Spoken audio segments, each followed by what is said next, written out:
Hello. Welcome to the grand experiment. Welcome to the thing I have put the most effort, the most time, and the most money in my entire life. What up? My name's Ty Vickers. I'm a game reviewer for PC Player, a computer gaming magazine that's published monthly. And today we're not actually in character. Today is hopefully the last time I need to test something, and hopefully the only time I have to present anything related to this show out of character. We've done this show a couple of times in my old place, but last November I moved into a house, and the basement of the house has wood-paneled walls and a rainbow carpet. Rainbow shag carpet. Welcome to the 90s. As far as you are concerned, when you are watching this live stream, the goal is for you to forget about the modern day. The goal is for you to be able to turn off the modern brain and to escape into a simpler time. Everything you see in this room is from the year 2001 or earlier. The cutoff... So I'm out of character right now. I'm speaking to you as Tyler McVicker, the passionate gamer, the guy that you know. But I'm going to explain to you what this show is. Okay? Everything in this room is from before 9/11. That's the cutoff. That's the actual cutoff. Everything in here is before 9/11, except the computer that's broadcasting all of this. But it's actually disguised as a computer of the day. This is a talking robot that you control what it says. Next to me here is a fax machine. You control what it says. You control what I see. Through channel points, you're going to see that you have a couple of options. You can make the robot talk, or you can fax me a message. And if you're a Twitch subscriber, you can fax me an image. Now, none of this stuff is necessarily going to fucking work properly, because I'm still trying to get it to work properly. It's, I'm seeing somebody just, did the robot text message thing, and it didn't come through. It's supposed to. You've got voicemail. Emlyn says, this is a test message. So that's what it's supposed to sound like. So the reason we're doing the stream right now is because there's like 8,000 different things that cause this show to actually work. And the goal is for this show to be online. Okay, so yeah, it's just not working. I'm seeing that Reno sent a fax message, and it isn't popping up in the queue here. Okay. Reno, you are a moderator, so I know you can reset that if you need to. But,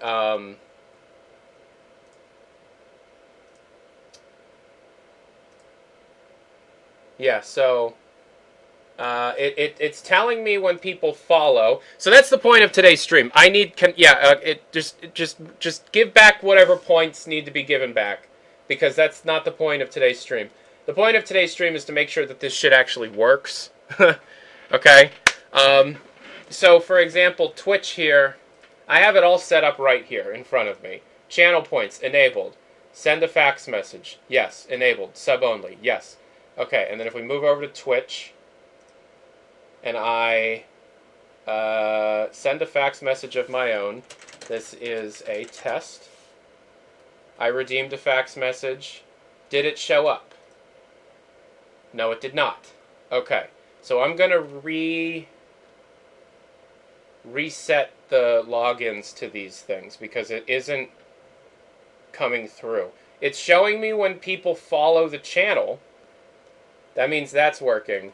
But this isn't working properly. Shandy says, this is a test message. So, yeah.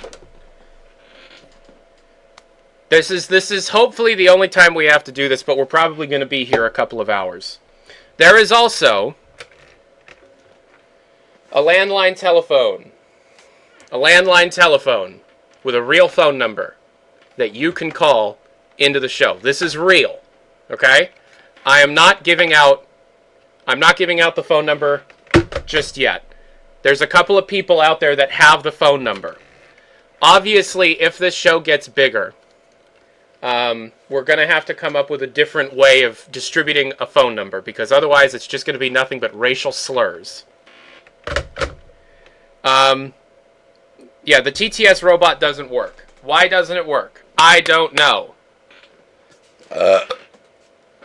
So what I'm going to do here is I'm going to refresh the Twitch account that is connected and refresh the Stream Elements account that is connected. So this isn't supposed to be a super entertaining stream, but this is a very necessary stream because this show is complicated as hell. This show is very, very complicated. And it takes a lot of work to make this work. And so there's a lot of moving pieces, and I'm hoping that these moving pieces will actually interface properly, because it's looking like it's not going to. And the person who designed the website, much love to Restorm, is a genius. There might have been a change. There might have been a change to how these points interface externally. So if I tell it to send a fax message, yeah, it doesn't show up on the fax machine. The fax machine is not working. Okay, so there is some problems with the fax machine. It is detecting followers and subscriptions. So if somebody tries Twitch Prime now, just let me know if you can try Twitch Prime, because that's also supposed to interface with the fax machine. So the conceit of this show, for those that are watching and those that care, also, and this is true, all background music that you hear through the show is actually being played through a cassette tape. I have mixtape. Oh, that something just came through. Yeah, okay, so Twitch subs work. Here's a cassette tape. I'm going to put it into my actual cassette deck and hit play. Oh, listen to that background music.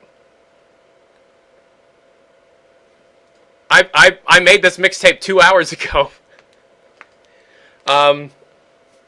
Yeah, so there's so many different things I want to tell you about, but some of it I have to keep secret for the show to work. Of course, in case you're unaware, we do have a fully working computer. Let me just log into AIM. What's this? Tyler McVicker. Look, what? What's this?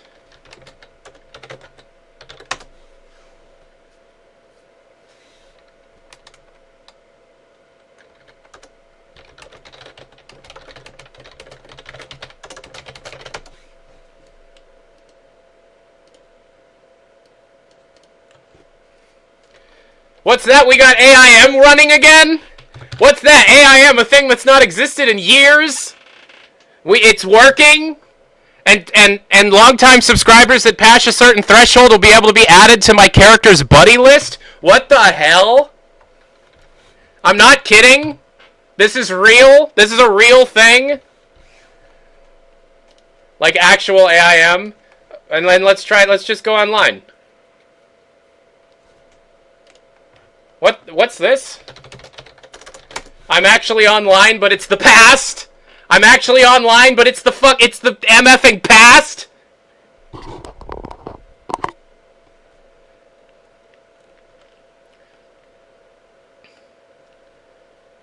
I'm not kidding, man. I put so much effort into this, it's not even funny.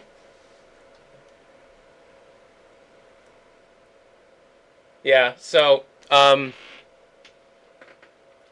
that's the show. We also, I've got some cable running in the background, so we're watching TV in the background. I don't know if you can see, but yeah, what's that back there? Does anybody know? Oh, we got an IM. Subscribe with Twitch Prime. Yeah, does anybody know what show's on back there? Anybody know what show's on back there?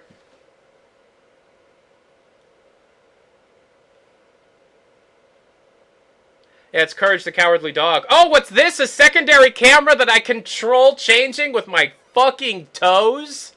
I'm not joking. I have fucking pedals underneath my desk that allow me to change stuff in real time and still be talking to you, so that I can just be like, yeah, what's going on the television back there? Oh, it's Courage the Cowardly Dog, and it looks like we're watching Cartoon Network in 1999. How the hell did I do that?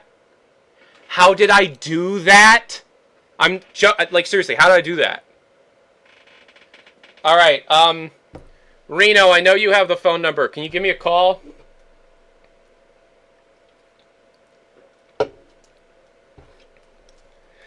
So, the cameras, the microphones, the computers, all from the 90s. The camera that I'm using right now is a Panasonic camcorder from 1994.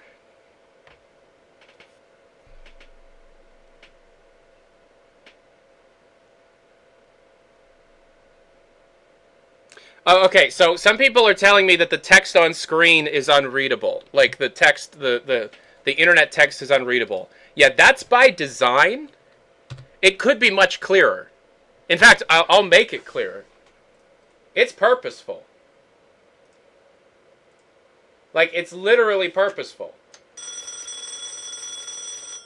Oh, what's this? I'm getting a phone call? What? Hello? Hello? Is this Tyler? Yeah, it's Tyler. What's up? Hey, can you explain to us 197, please? What do you want me to explain? 197, please. Yeah, sure, absolutely. I'll explain 197. 197 is some fucking crazy ass thing that's not real that people refuse to listen about. And if you believed 197, then you weren't. I didn't tell you to. In fact, I told you back in January it wasn't real. Valve was not Are you going to sure? hint. Yeah, I'm positive. Valve wasn't going to hint towards their biggest release in the history of their company through a tiny independent jazz release. Not even jazz, it's like a freaking sea shanty by one of their English voice actors. Look, I love Mike Shapiro as much as the next guy, but I don't think the first legitimate hint from Valve Software was going to be coming from a song that sounds like, oh, the old long dog and the very... No, it's fake. Okay? Get a job. I think you're right. So the phone works! Did you hear it? I'm sorry, I'm trying to...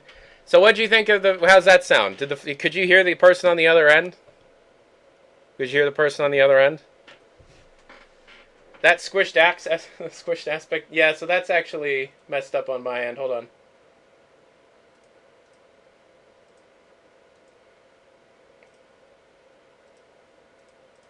There you go. Yeah, so it's actually by design that you can't read what's on screen. Because we're supposed to be operating like it's the technology of the day. But, like, there, like, I'll just type in Doom.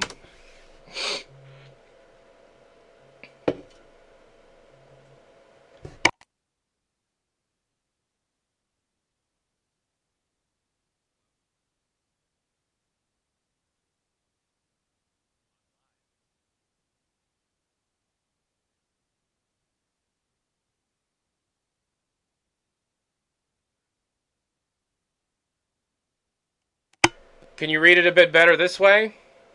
That guy sounded hot. How would you capture your computer monitor in 99? There's a bunch of different things that you could do, but it's actually going through an OSSC. And then the OSSC is actually going through... So, the VGA is being split to this monitor. What's actually being split to a thing that I can't tell you about because it's a magic trick. But it's literally like it goes into the VGA signal goes into an OSSC, and then it goes into a literal VCR, and there's a reason why it needs to go into a VCR. And then the VCR is converted composite into HDMI into a cheap HDMI capture card, which captures it at 1080p, and then I squish it down to 1024 by 768. Yes. Yo, what up? Right? Now, why do I need to have it go into a VCR so that I can do video reviews of old PC games, but video reviews that were made in the 90s, right? So what's this? What is this? This, boys and girls, is a VHS tape. This is a VHS tape. Do you know what a VHS tape is? It goes into a VCR. And what's this? It's sealed. What's this? It's brand new. It's a sealed VHS tape right there that I bought at Kmart. Here's a part. So obviously there's something wrong with the fax machine, and we need to probably take a look at the back end. But the person behind the fax machine is more than likely asleep, because I think they're from Poland.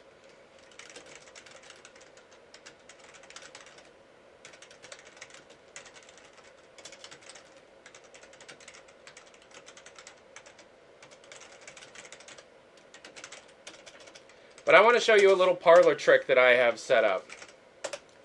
Right? I think it would be cool if we played this brand new video game. Let's see here. What do we got? What do we got? So there's still some, like, I'm already experiencing a couple of things that I'd like to improve. And that's why we're out of character for this little stream that we're doing. So I want to play this brand new video. What game do I want to play? What game do I want to play? Hello? Hello?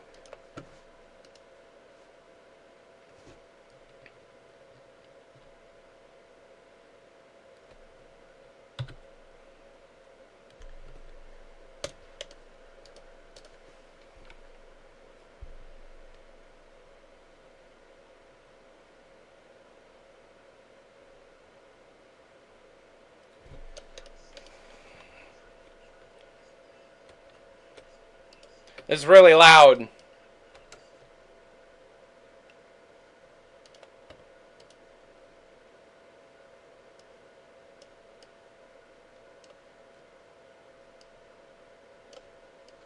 So, what the hell? This game came out like a couple years ago, and I'm playing this on a Windows 98 computer? How am I doing that? What the hell?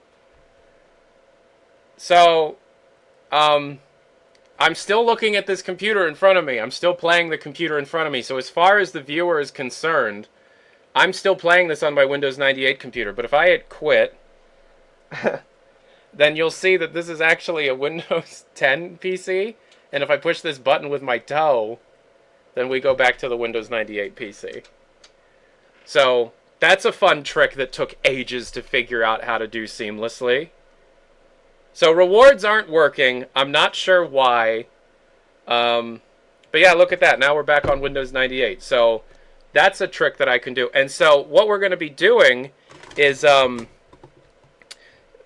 part of the show is going to be, there's like lore behind it, and I play a video game reviewer who works for a magazine and reviews the new PC games of the day. The joke here is that some of the games that I review are games that look like and feel like they fit in the era, but recently came out, right? So if I wanted to do a review of that Slayer X game, I could play it live here. I can feed it through all of this. I can then take all the gameplay footage and put it on a tape. Like, I record the gameplay. I don't use Fraps or OBS or something. It goes on tape. And then I build a review like I normally would anything else on tape. And then I just, like, there you go. There you go. Yeah, so I did notice that the Discord overlay popped up. Again, that's why we're here. That's why we're testing. Here's another thing we can do. Check this out. So, I have so many little things. Like, I've tried to get this show off the ground for like 2.5 years. 3.5 years, actually. And so there's a lot of little things that I've learned, like setting this show up, that I feel like are almost required to try and get this show to work. So, for example,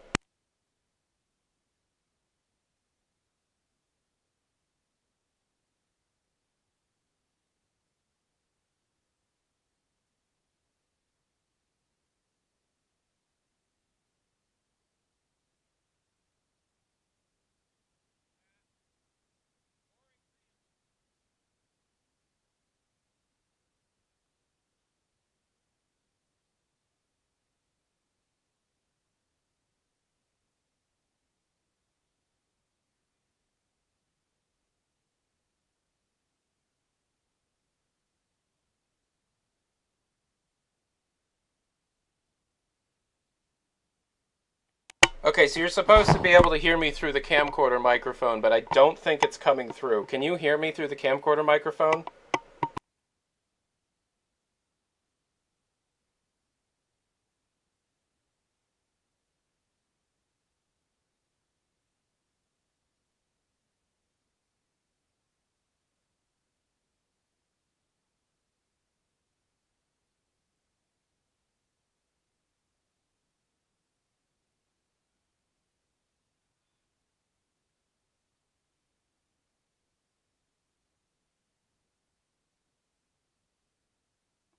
Okay,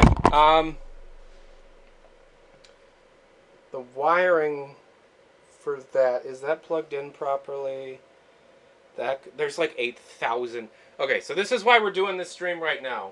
I am out of character. So imagine having to do tech support while also in a character from a time period I wasn't actually alive for. That's what this stream is for, and we're probably going to be here a while. Thank you for being here. Okay, thank you for putting up with this. This is a very, very complicated thing. You know, for a while I was afraid that somebody was going to steal this idea if I didn't get the show off the ground in time. Yeah, I don't think anyone's going to steal this idea because nobody is this goddamn crazy. Okay, so,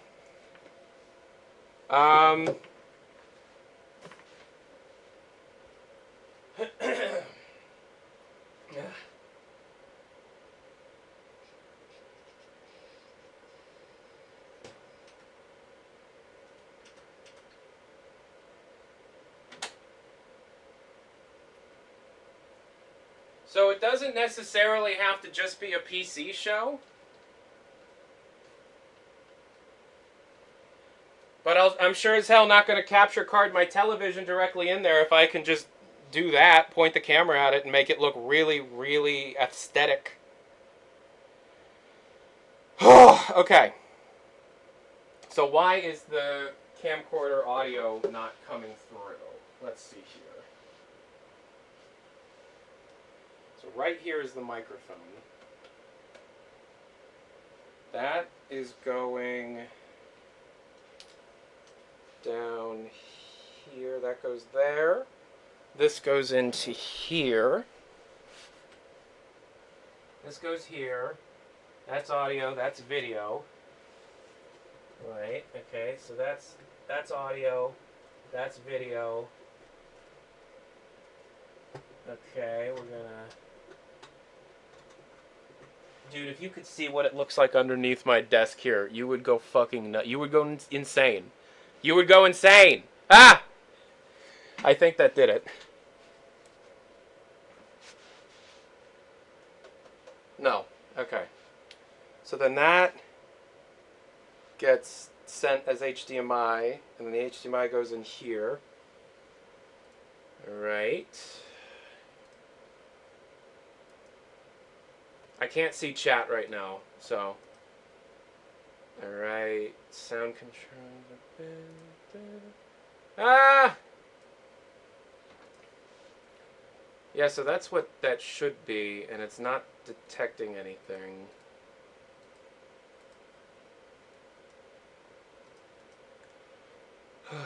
Okay. Why?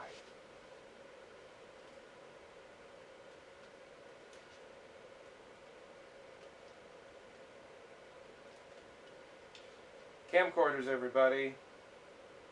They make no goddamn sense.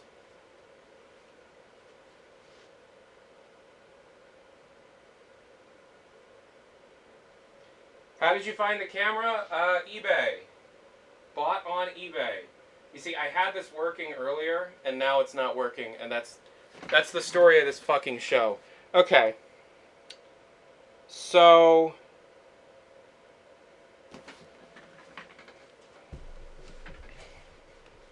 if I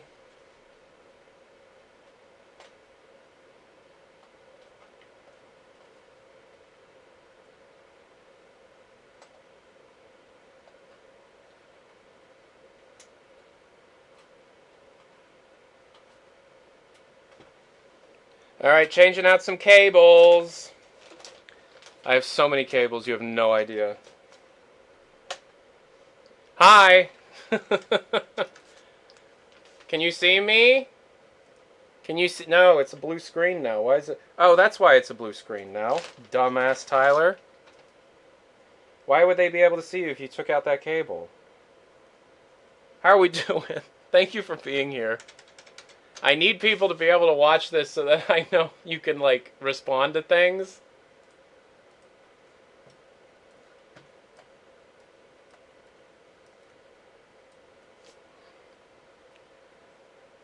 I'm hoping this is the only time... I hope this is the only time I do one of these streams out of character. There are just so many guys... I'll show you. I don't see why I should keep it secret. Do you guys want to see what it looks like? Alright. Yellow to yellow. White to white. Red to red. That goes there. Okie dokie. It's a mess. Yeah, well, it's a mess that's been... It's crazy because while I've been doing Valve News Network, or not Valve News Network, while I've been doing the YouTube channel, the journalism things, all the Cyberpunk, Half-Life, HLX, TF, all that nonsense, while I've been doing my normal job, I have been refining this show behind the scenes since 2022. This show... everyone in my life believes in. Like, it's crazy. Every time I pitch this idea, this is what I'm working on, this is the idea for this show I'm working on, every single person is like, oh, that's going to be huge. And I really appreciate that. That's really nice, and it means a lot.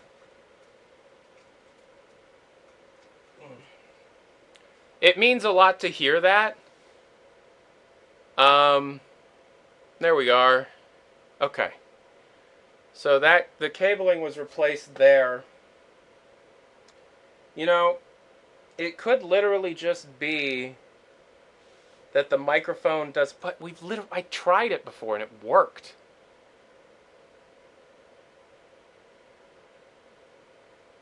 Do you want to picture this stream on a CRT? Yeah, so a couple of things have changed since the last time we've done this show live. This is not a webcast anymore. This is public access television. That's a story change.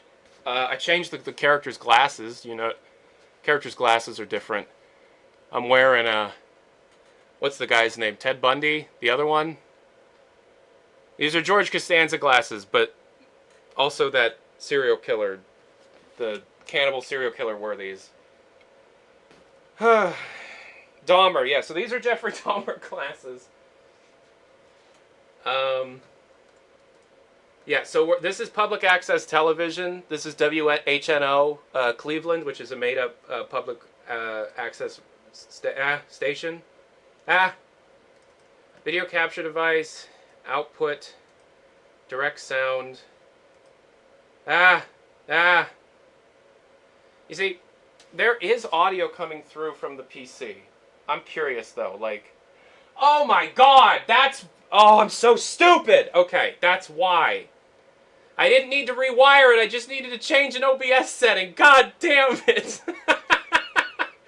Shit, okay.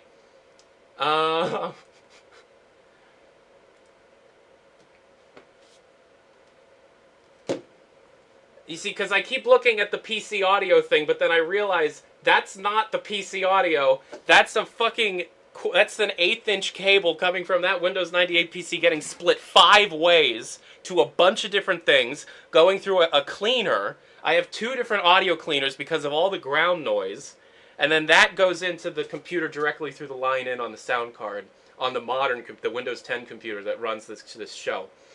So what I'm going to do... Yep.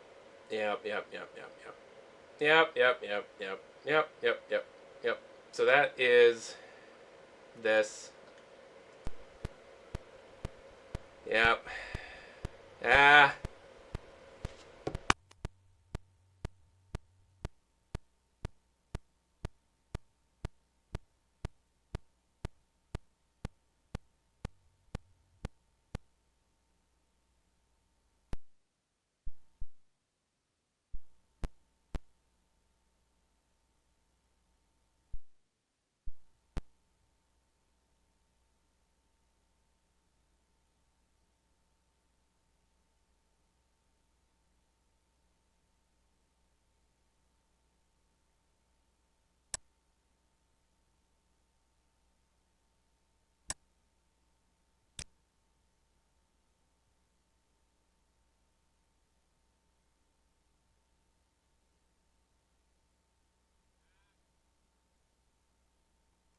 Okay, well, I thought I figured it out and I didn't.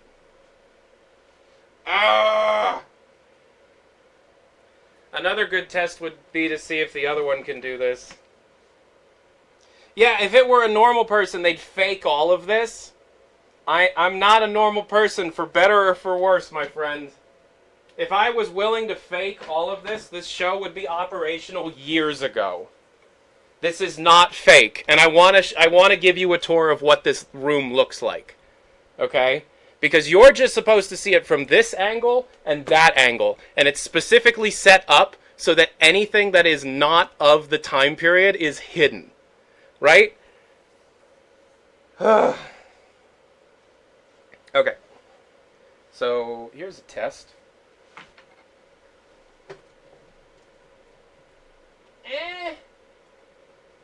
And that goes.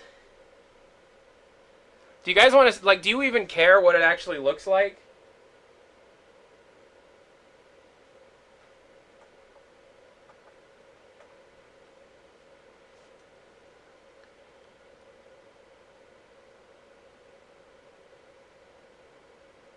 Oh, wait a minute.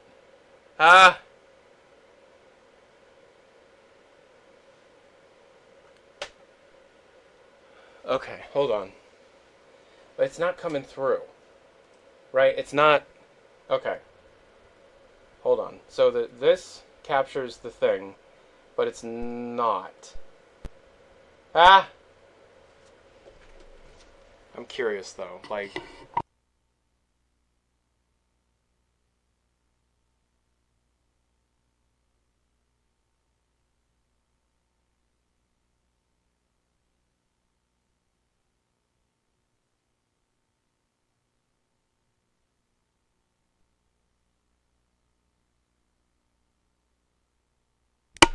Okay, can I be heard? Because this microphone is the only one that seems to be working right now.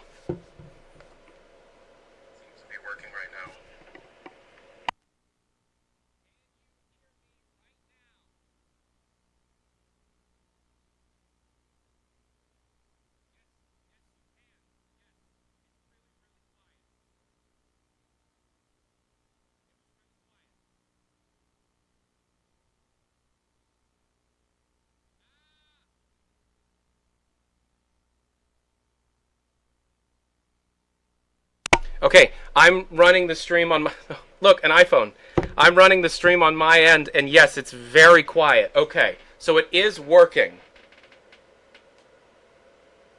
Why is it so quiet?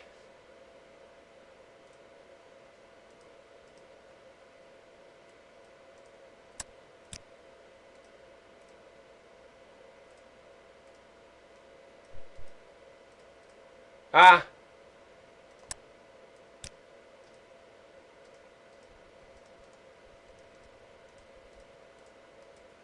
Ah! Ah!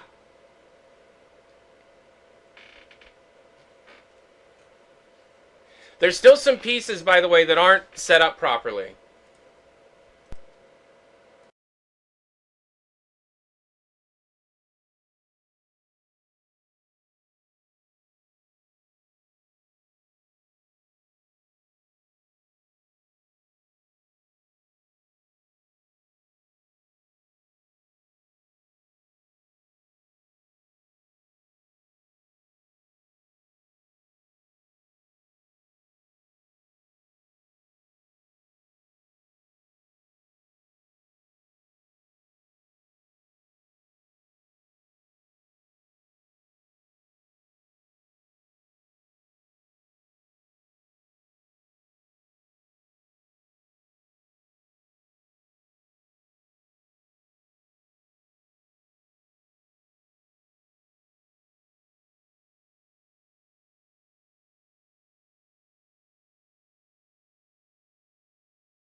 The solution is just to get a second one of these old Logitech microphones and set it near the television. And I think that's what I'm going to have to do. Because, like... So these are capturing audio, these camcorders, but... excuse me. They are... barely working, and I don't know why. So, okay. You should be able to hear me. Okay. You should be able to hear me. Yeah. Okay. So I'm just going to set that over here. So the phone is working. We've tested the phone. The phone is working. AIM is working, as you can see. AIM is working. So I'm thinking like level 3 supporters or like level 3, like you can jump, like if you were to level 3 sub on Twitch or just be a sub for like a year, then you can get on the list. Yeah, and if you try and start something without me adding you, you're just going to get blocked. In fact, I should change the setting to not allow incoming. Because you could, if you know what you're doing, you can find me. But I'm not going to tell you how to do this. Okay, so I want to go here, options, preferences.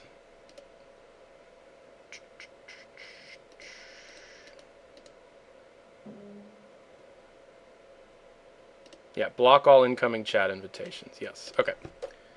Are we still here? Can I still be heard? Are we still here? Can I still be heard? Yes, we can. Okay. Hi. Wait, why'd the television turn off? Okay, so AIM works.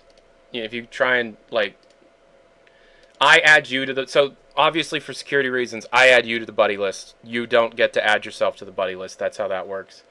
Yeah, and then fake internet works on Netscape Navigator. Look at that, fake internet. This is actually done through a service called ProtoWeb, which is absolutely amazing. If you don't know what ProtoWeb is, it is insane. ProtoWeb is the coolest thing that's going on right now. Like, they have rebuilt from scratch so many old websites. And what you do is you point an old computer into their ecosystem, so you're effectively in like a closed box, and everything is read-only. But like, this is you know, this is the Pokemon website circa 1999, and it just works.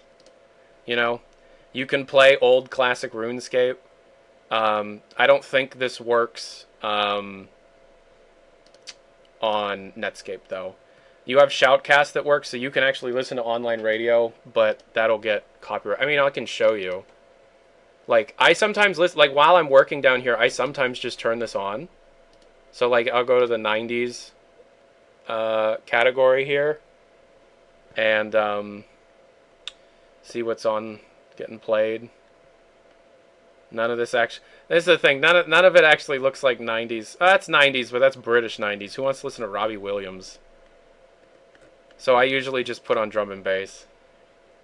Drum and bass is very 90s. I mean, shoegaze is, to me, shoegaze is like the quintessential 90s. But I don't think there's a shoegaze. I gotta tell you, there's a lot I've learned about like life through making this show. Like, look at that. There we are.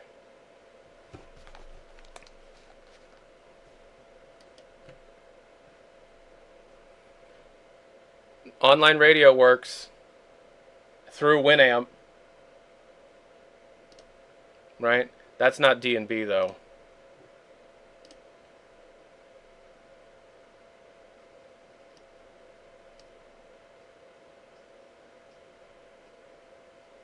Can you hear that?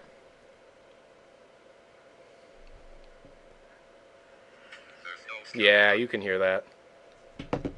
So that's something fun you can do on ProtoWeb. Let's just go back home.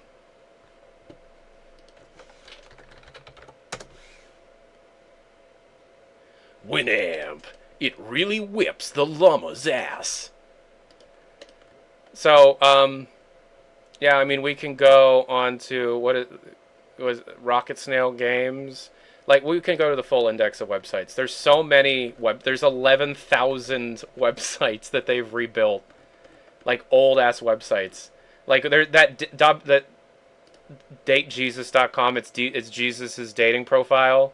This is a really old internet joke from years ago. Um, yeah, yeah, no, yeah. This shit is awesome. It's so cool. It's so cool. So that's something we can do. Something else we can do. I'm going to join an IRC chat club, which, by the way, in case you're unaware, an IRC chat room is it's just it's chat rooms, open chat rooms people used to frequent. Let's join a chat room.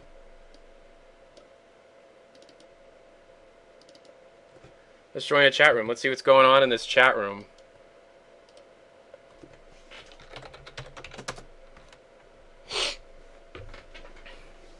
Oh, what the hell?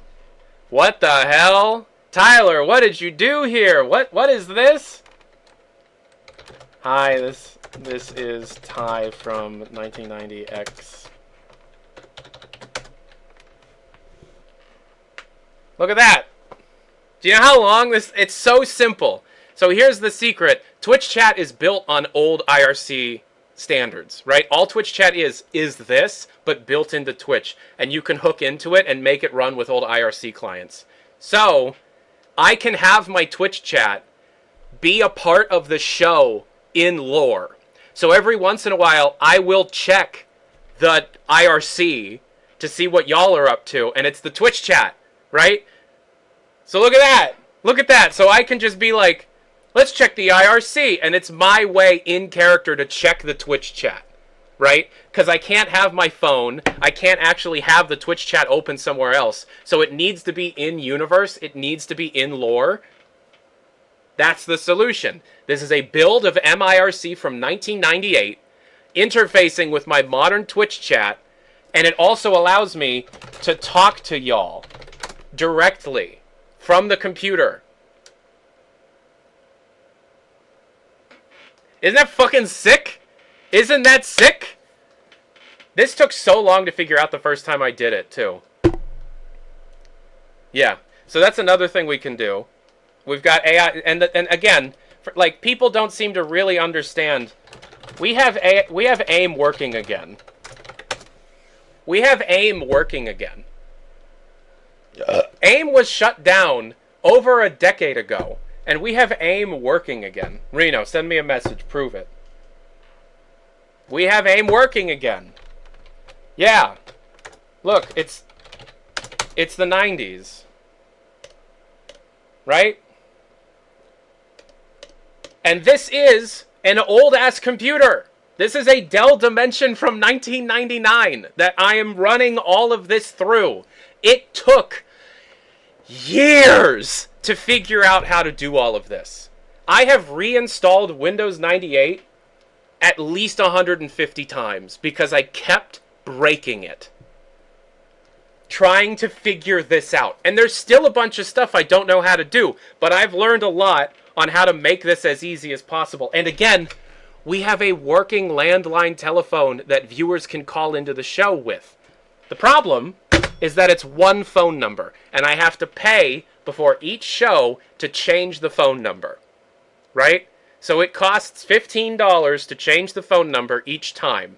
I would eventually like to buy a whole bunch of phone numbers in bulk and then create some kind of website that forwards those phone numbers and requires people to, like, log in with their Twitch account so that I know who is calling from what. Why do I need to change the number? Because the number is supposed to be behind a paywall. If you want to call and act like a dumbass and say a bunch of racist shit on my show, you're going to have to pay for the privilege, and I also, am going to make sure that you get very little time to do so. But the thing is, right, this show is supposed to take place in 1990X. 1990X. There is that. So originally, when I tried this show out a couple of years ago, and I did a few episodes in character, and we were at the old townhouse, I was webcasting out to Real Media Player, and while we're still technically doing that, like we're forwarding the broadcast to a webcast, the main show that the there's so much I have to tell you. Oh my God, there's so much. There's just so much. Okay, do you care? Do you care at all? Penal. Oh no! Oh shit, I just got penored! No! Oh, I just got penored!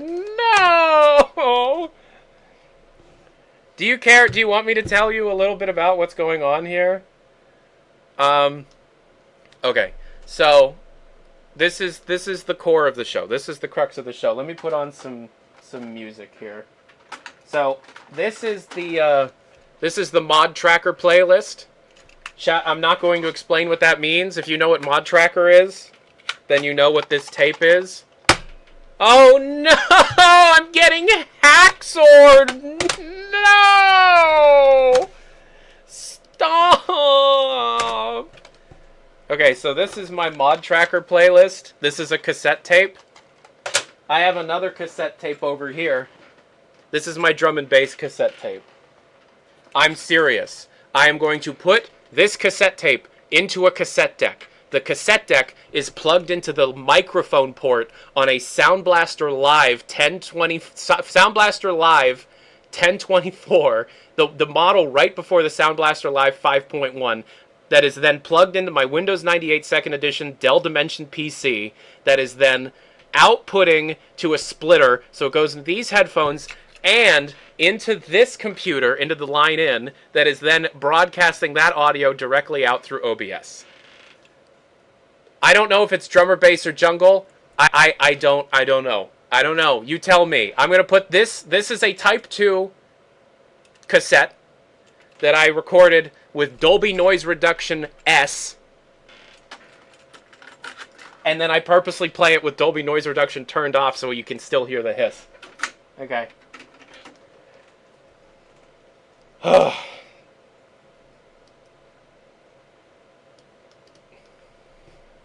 There is so much shit going on with this show.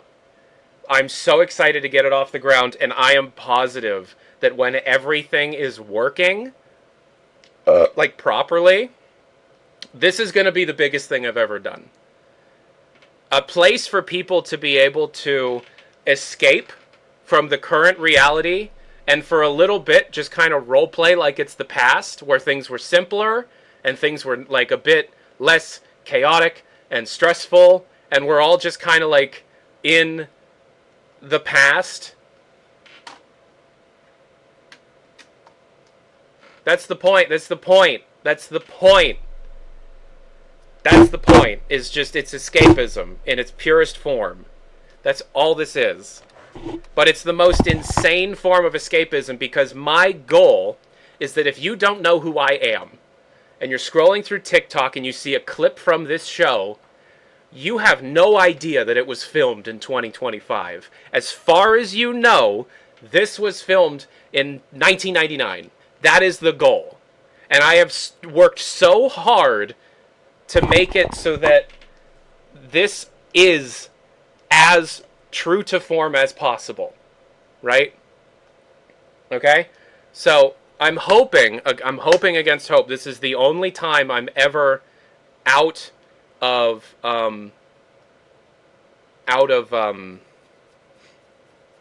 character.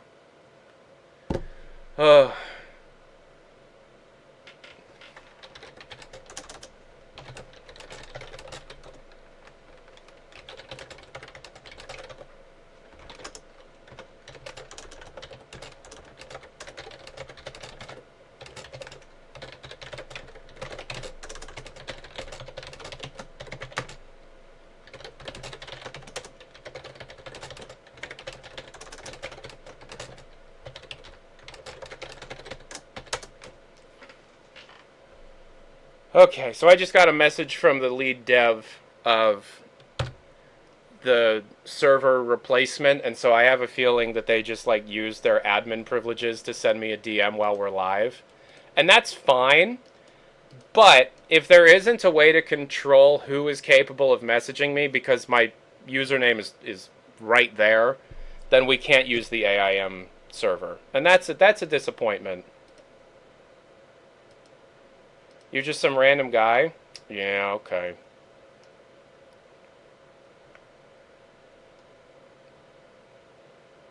I think you might be able to change it in the settings somewhere. You see, I thought I did.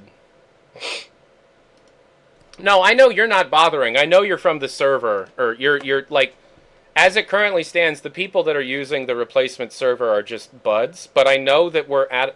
So this is another problem that you need to reckon with, when doing a show like this. Bad actors, people that just want to ruin your day and ruin everybody else's day and ruin the immersion. Right? Because you're going to get people calling the phone and saying the N-word. Like, that is unavoidable to an extent, unfortunately. Obviously, immediate hang up, add to a block list, that kind of thing. But, like, of course there's going to be problems with that. Right? So, you know, it's like an ever-evolving thing that it's very nerve-wracking because there's so many different things that I have to be doing at one time. I have been streaming for a really, really, really long time, so I know how to kind of let my brain go on autopilot and continue speaking about things, right? So, like, I'm able to, right here, continue talking to you while I'm trying to, in real time, fix an issue with the stream itself. But, that's difficult. You know, it's something that not everybody is capable of doing, and it's something that you need to be able to... Oh, okay. Who can contact me? Check the privacy preferences. Yes, that's what I'm doing now. Thank you. Block all users. Allow only users on my buddy list. Okay. Thank you. You see, so, like, there's this group of people who love old computers and love old stuff, and they have been immensely helpful. I'm not going to say the name of it just yet because they'll get flooded, but they've been. I literally started talking to them yesterday, and they have helped me solve like 8 different problems that I've had with the show, long-term problems, certain things that I'm not even showing on the stream today, like multiplayer game type stuff, because the end goal.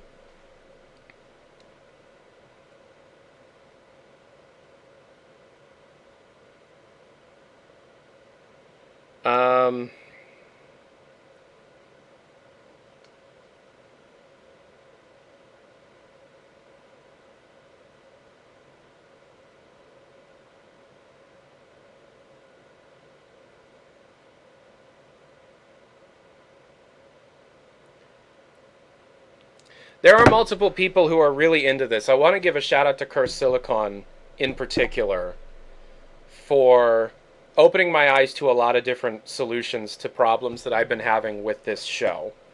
But there is this nice little server with people. It's just great. There's, you know, you know, I think we can all see.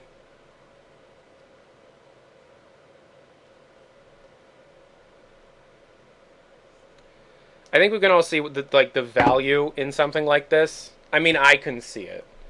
I'm looking at the chat, like, this is what I'm looking at right now. I'm looking at the IRC. And I know there's not, like, a massive number of people here, but I am very interested in the people who are here, your opinion of what I'm doing here. I'm playing a character who is from the late 90s. There's a reason why I am somehow streaming into the future, but it's something that won't be really explored for years. Like, there is a lore implication for why things are happening the way that they're happening, and why people from the future are somehow able to interact with a thing from the past.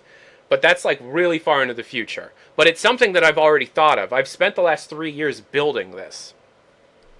Real talk, I pitched this shit to Germa, and he thought it was cool. I pitched this shit to Linus and Luke, and they thought it was cool. I pitched this to the id Software like Marty Stratton and Hugo Martin, and they thought it was cool. I just need to get this off the ground.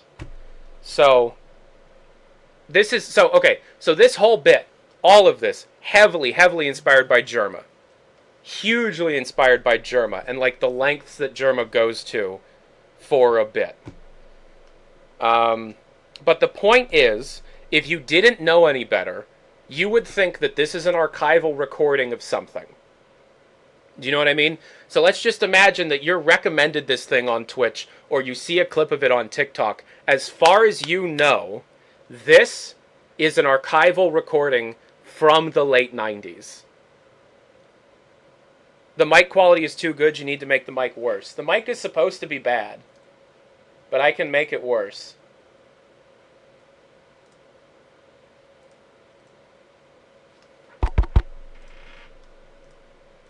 Oh, for sure.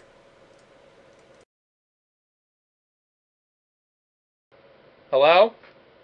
I just halved its input rate. I can have it again, but I think that might be too much. How's this sound? Okay, cool. So, yeah, there's a lot going on. So the whole point is that this is supposed to look like an analog recording of an old show that was on public access cable, right? Show of hands. Well, actually, like emotes don't work on IRC. Type the number 5 if you know what public access television was.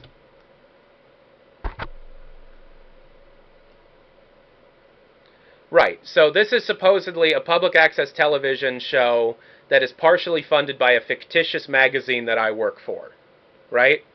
Magazines were the way to get news and reviews and information about video games through the 90s. It was slowly starting to dip a bit in like 1999 as the internet started becoming more prevalent, but gaming magazines, especially back then, came with demo discs, which most people were using dial-up. My character has what's called a T1 line because I was given access to a T1 connection through the magazine. I have a magazine's budget behind it. So there's explanations and reasons for everything. Yeah, so yeah. Is there anything else I wanted to tell you about? Is this tape still going? Is that really everything on that tape? Hold on.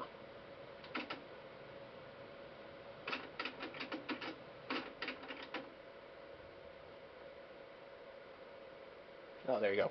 Okay.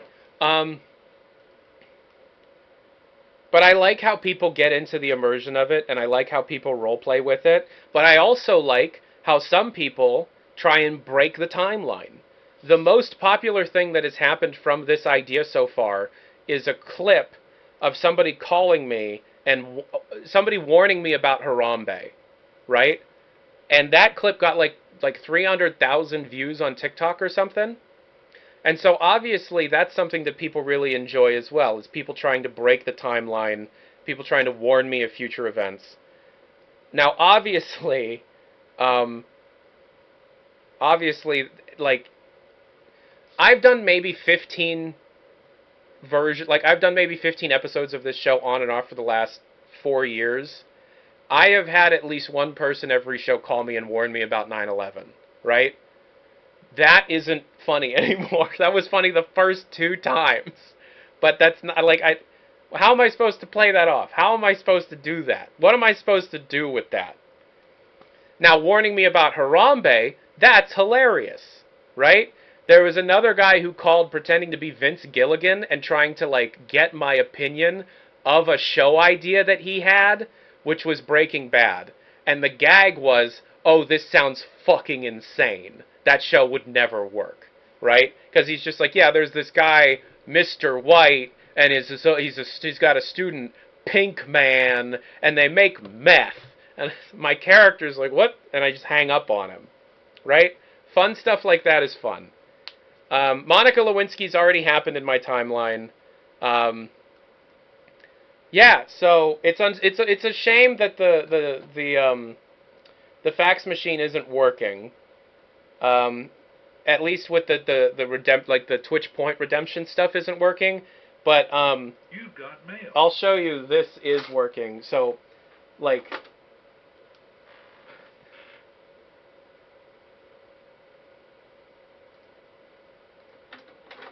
I have to change that setting. So what'll happen? What's actually happening is there's a program running on the main computer that keeps track of all of the Twitch events, and once we hit 8 on a page, it'll automatically print out that page. The robot behind me will say, "You got mail," and then I have just a modern printer sitting next to me printing out the page. Now, there's kind of this unspoken rule in retro computer collecting that you don't fuck with old printers. I have had the opportunity to buy an old printer or an old fax machine. I'm not even going to try. It won't work. It almost certainly won't work. What's kind of weirding me out is that the headphones have only one-sided cable. I don't think I ever saw that normally in the 90s. What, this? These headphones are from 1993. But like here. So, it printed out. And so I know now that JG2 Leet has subscribed to the magazine. Zaytrain Express has subscribed to the magazine. Let's go. Cool show. Seriously, dude. Thank you. Marauder0670 has joined the mailing list, which means they follow the Twitch page. Zarthben has subscribed to the magazine. They subbed to Twitch. AMA Piano Quadruple 4 has joined the mailing list, which means they followed, and it prints those out. So if you've subscribed, if you subscribed, then that's what that is. Right? That's what that is. Yeah, fan mail in real time. You can call the... Hey, if one of the people who have the phone number, I'm not giving out the phone number today, but if there's a viewer that already has the phone number, like Reno or Audrey or any of my Twitch mods that have the phone number, please call the phone number. I want to show that off again. And of course, this is all ignoring the fact that like, you know, one of the main things that this show is supposed to be about is, hey, hey everybody, today I feel like playing Unreal Tournament. Let me take a real Unreal Tournament disc, put it into my real computer disk drive.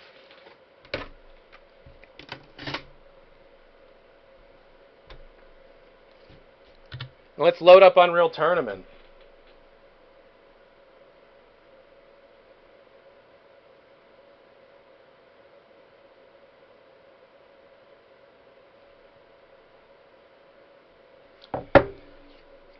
The disk is loading.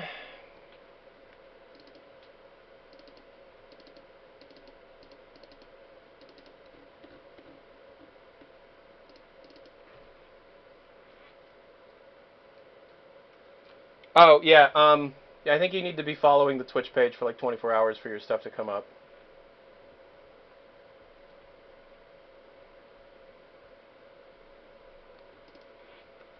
So this is important. How does this look?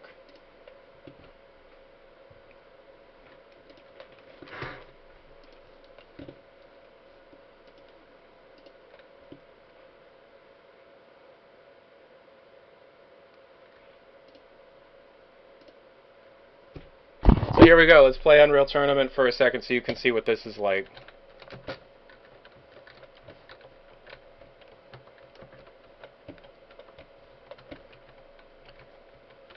Obviously, we're playing against bots right now because I don't have a way to safely join a multiplayer server from a Windows 98 PC.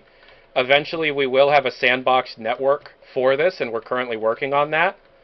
That will effectively like act as a gate and forward any traffic. That will result in much higher pings than normal, but it is a sacrifice we're going to have to make. And also, the only people that'll have access to it are supporters of the show. So this show is going to be fan-funded through Floatplane, and the supporters on Floatplane will get access to different things. It's really dark. Okay, cool. Super dark. Okay. So there's a couple of things I can do to fix that, but what we're going to do first is set that to default. We're going to set this to default. We're going to configure the video. We're going to go... Okay, so that's in software. It's going to kind of look like shit. I can change the OSSC settings to kind of maintain some of the detail that will be lost in just turning up the brightness on OBS.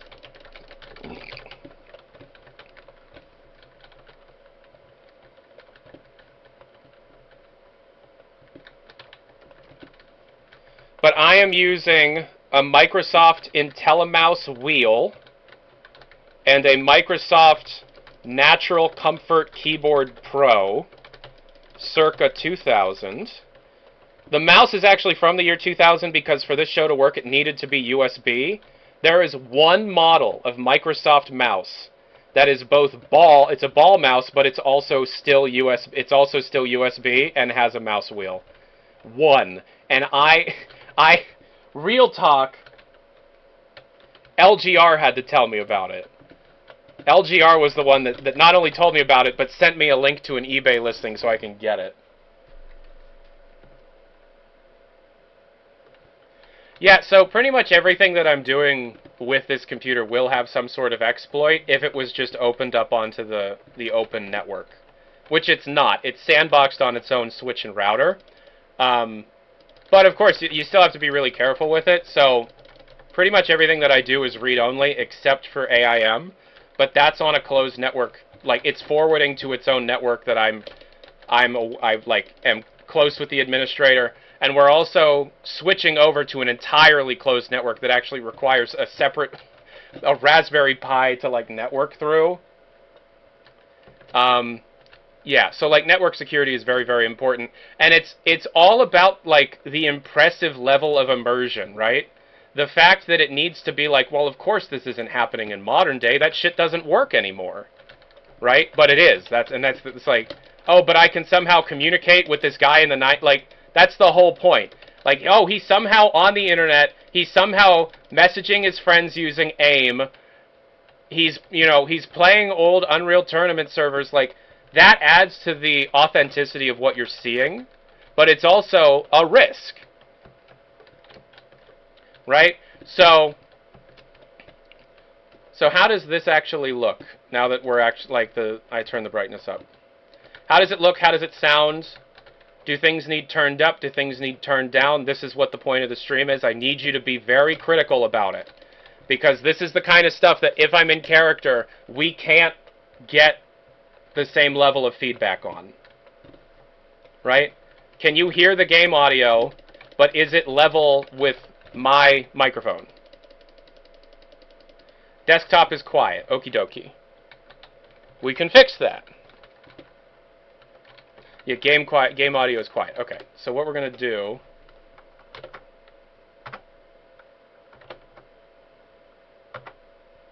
I'm going to turn it up from the desktop because it is turned down. That's almost certainly going to crash the game.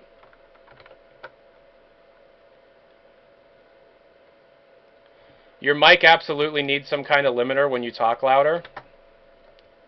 Okay, I can set that up now. So it's supposed to sound crackly, that's the point. Alright, is this too loud? Too loud is better than too quiet. I lost.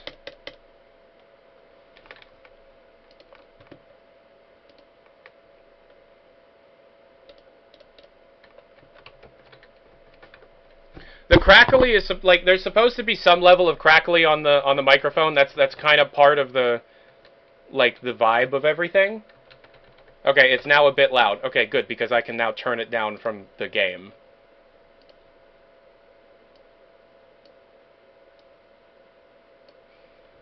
Alright. Use 3D audio. Play voice messages. Let's do none of those. Yeah. Okay. How does this sound now? Obviously, we're not just going to be playing Unreal Tournament. I am not focusing at all. Obviously, we're not just going to be playing Unreal. That's not the point of the show. In fact, the first few episodes are going to be Half-Life themed for a reason. Like, I think it's pretty obvious why I would want the first few episodes to be Half-Life themed. Like, can we all agree? Press 5 if you understand why I need the first few episodes of this to be Half-Life stuff.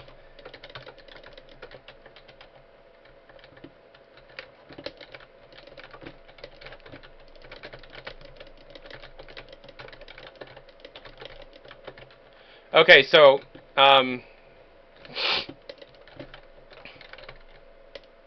specs on this computer.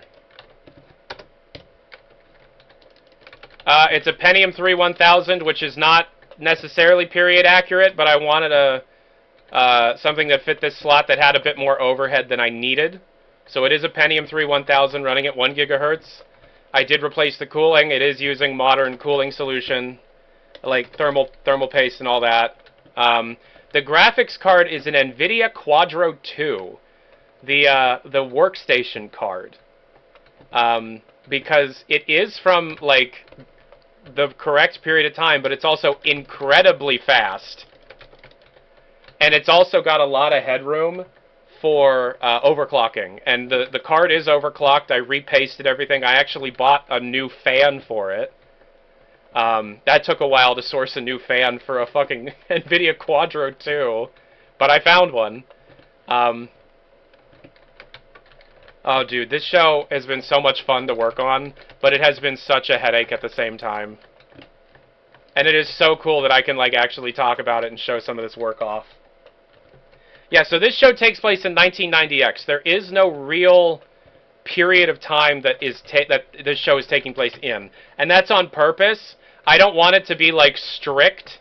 Like, oh, there's an anachronism here. That version of that program was actually from the year 2000, or that doesn't make sense if it's supposed to be August 1999. That didn't happen until December 1999.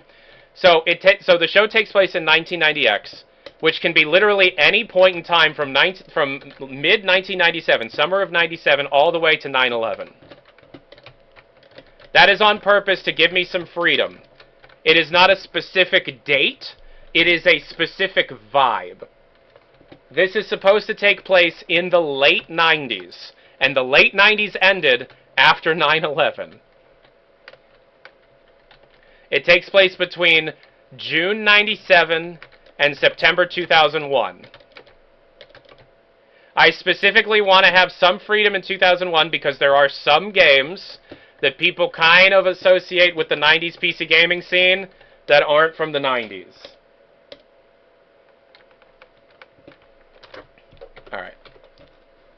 So that's, we play games. That's the point of this show, is we're going to play games. We have a whole bunch of games here. Right?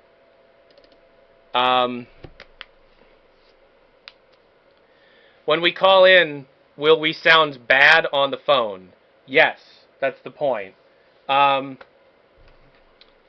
going to find somebody in chat. Icy1, do you want to call? But I got to find somebody I trust to give the phone number to. Icy1, do you want to call? Yeah, the 90s ended after 9/11. I think that's a pretty widely accepted thing.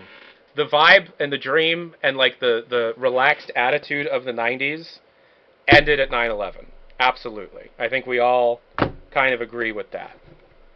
Icy1 can't. Okay. Zant does streaming. Do you want to call? I'm kind of just going off of the names that I recognize. Also, do you like my CompUSA visor? This is the outfit for the character, by the way. This t-shirt, this visor, these glasses. This is the character. This is what I'm always going to be wearing when playing the character on the show. Will you break the timeline to drag newer things in, or full send sticking to the timeline? Okay, so that's really interesting. The timeline will absolutely break on purpose. So there's some timeline shenanigans going on, obviously, to allow this. I mean, I'm sitting in 1990X right now, right? This is 1990X. Hey guys, it's Ty Vickers, action game reviewer for PC Player. Here with another episode of the Passionate Gamer program. Today we are going to be taking a look at Half-Life Absolute Redemption, a game that was packaged with the box of Counter-Strike. If you went to CompUSA or Best Buy or Circuit City or Babbage's, it doesn't matter, and you picked up your box copy, your new copy of Counter-Strike, Valve bought up Counter-Strike, that's crazy. They packaged a bunch of total conversions with that game. And one of them is a full Half-Life campaign. I haven't played it. You haven't played it. It just hit. So we're going to be taking a look at Half-Life Redemption. This is supposedly taking place after the campaign of Half-Life. If you haven't played it, then I'm not going to tell you the ending of it, but it picks up after the end of Half-Life where you accept your job offer. So this is almost like a Half-Life 2. A Half-Life 2. Is Valve going to actually make one? Who knows? But for now, we have this really interesting little thing that's kind of like our own little Half-Life 2. And we're going to be taking a look at that today. As always, the phone is on. Is the phone on? I hear a dial tone.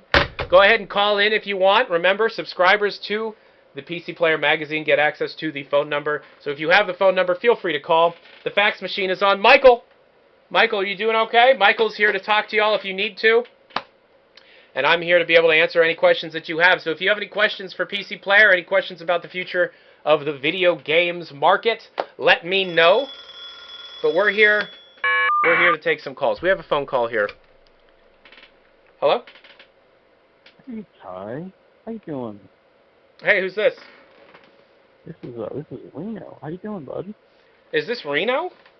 Yeah, this is Reno. The Reno. No way, it's Reno! Hey everybody, Reno's on the phone. Let's give a hand for Reno on the phone. Hey, guys. It's Reno! Real talk, guys, out of character. How's Reno sound? Reno, just say a bunch of noise. I don't know what you want me to say.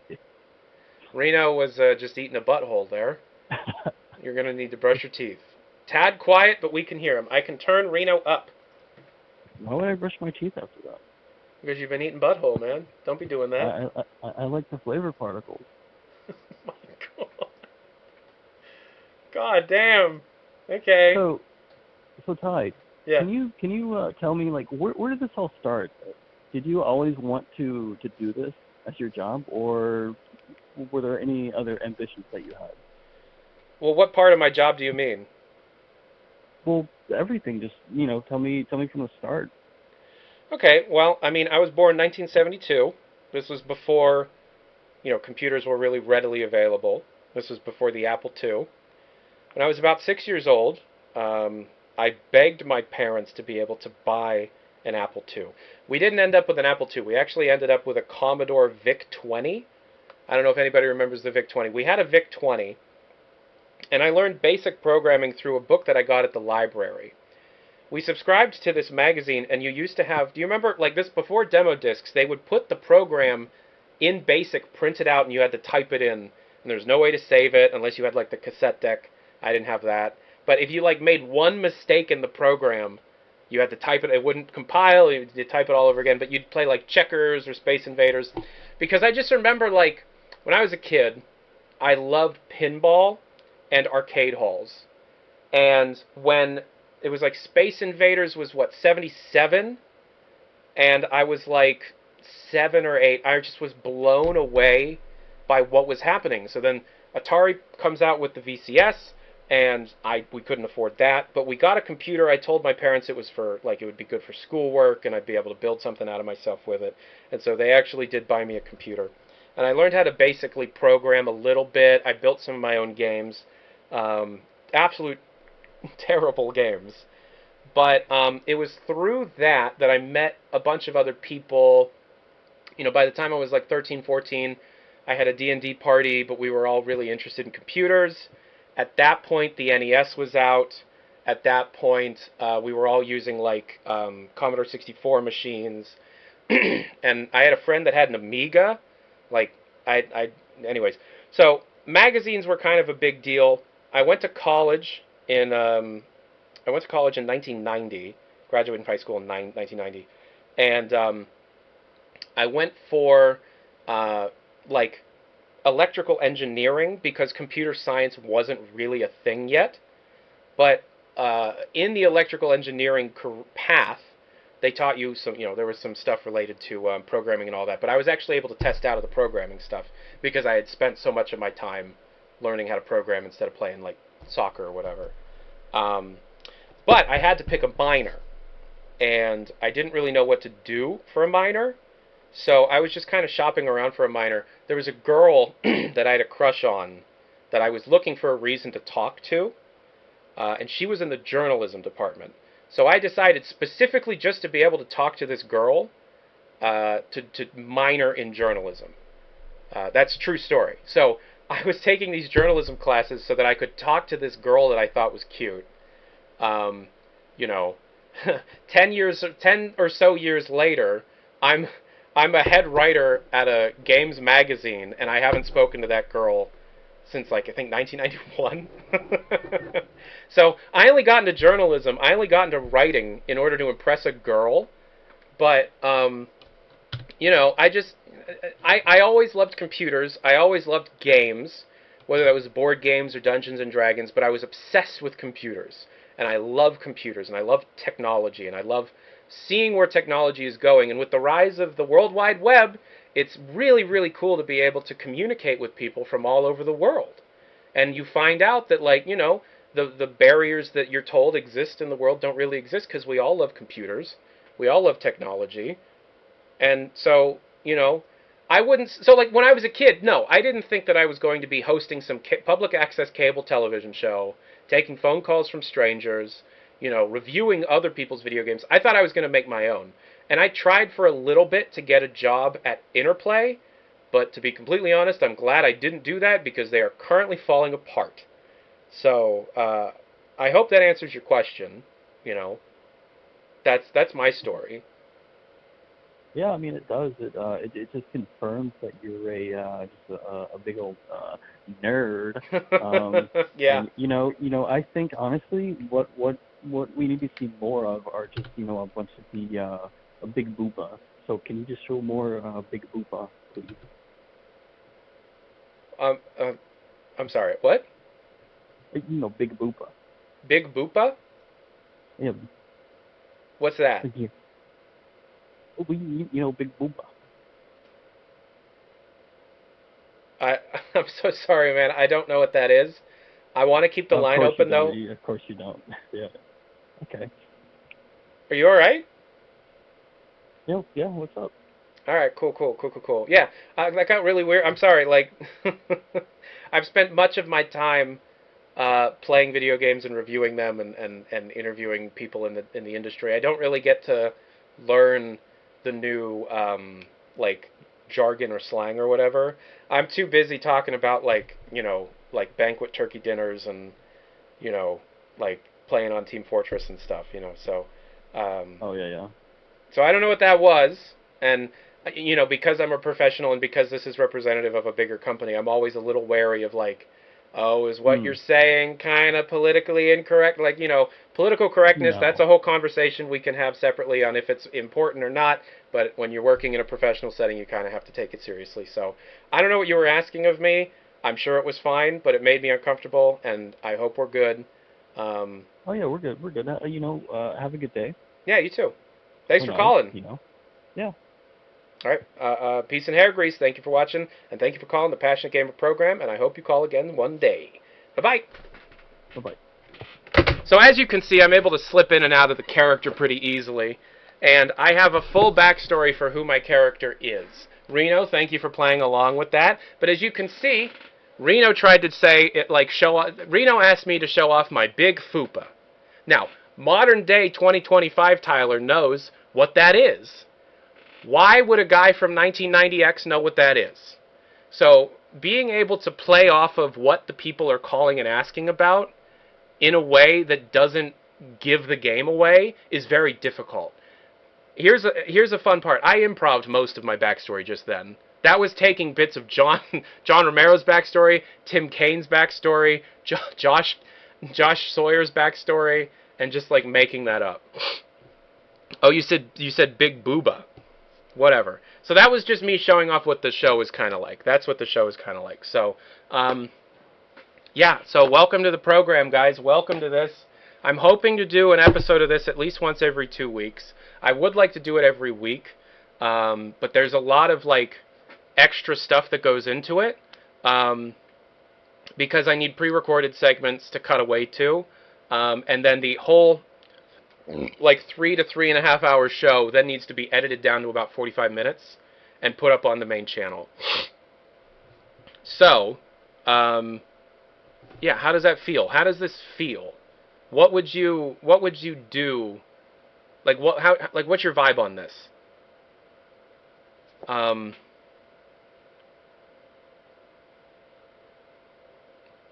Does it feel authentic?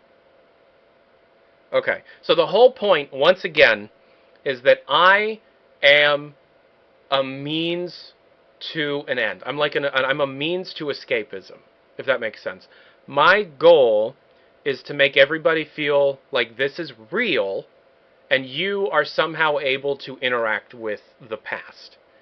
So we have the phone, obviously, right?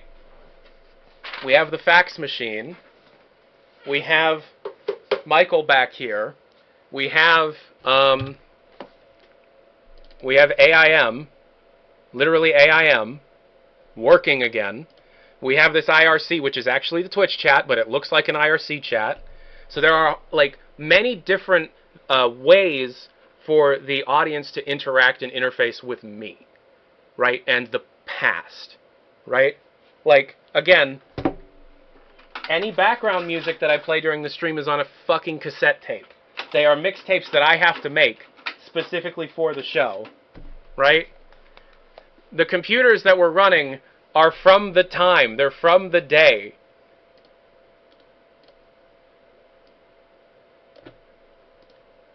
Like there's so many, like, I'm in a semi-finished basement. Yes, I am, and it's wood paneled and it's perfect. So what I want to know from you guys is what else could this do? What else could there be? What else could exist for this?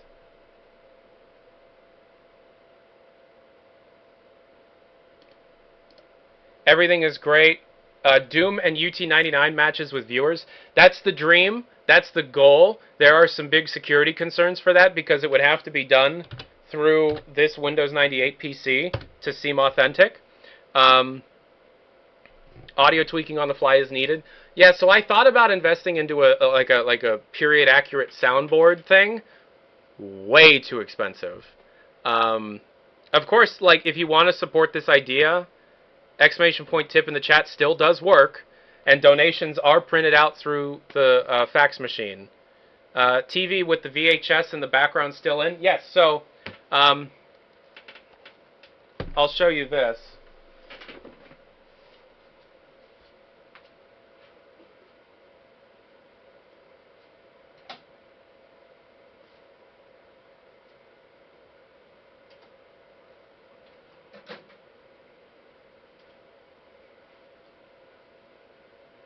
So, I had to source period-accurate television recordings of TV stations from 1999 and 2000, and I was able to find a recording of Cartoon Network circa 2000, complete with this is an entire Cartoon Fridays from like June of 2000, and yeah, it's complete with commercials and bumpers and everything. But this is on a VHS tape that I recorded myself. And I'm always on the lookout for anything like full archival recordings of broadcast television from the period of time, of any channel, right? I literally have the inauguration of Bill Clinton on tape, like the full NBC thing. So there's that. But then again, because this is a bigger room than my old one, it's kind of small back there, and it's kind of hard to see. So I have to like really lower the brightness of the television so that in person it looks really bad, but on the, you know. I gotta go. This stream's awesome. Well, I really appreciate you being here. I really appreciate people actually liking this. This has been a lot of work This has been a lot of work. But I want to show you the setup. Is there anything in here that you shouldn't see? So do you guys want a room tour? I want to go back, bros, like carefree. Yeah, exactly. That's the point. Everybody wants to be carefree. Everybody wants to go back. Everybody does. And so that's the point of the show, right? So, yeah. So, yeah. I'm glad you guys like it. I'm glad you guys think this is any good. I've put so much time and money into this, and I do believe in it. My wife believes in it. All of the people around me believe in it, and I feel like it's going to be incredible. And there's parts of this show that I have yet to show off and are going to be a thing for, episodes as it progresses. So, like, here's my character's daily driver laptop.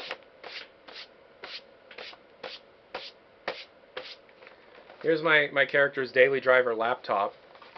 I have an iMac G4, a Power Mac G4 sitting right here, set up and everything, ready to go, so that we can play Marathon and stuff. But also, in the lore, I do magazine design on my Macintosh. I do games on my Windows PC. No, I don't have an iBook, and I would love for somebody to hook me up with a battery that works, because this has to be plugged in for it to work. Okay, so I'll show you around. I'm going to take the glasses off real quick. Take the camcorder off the tripod real quick. Let's switch camcorder inputs. So this is the secondary camcorder. It's another Panasonic. This is a Palmcorder IQ. This is from 1997.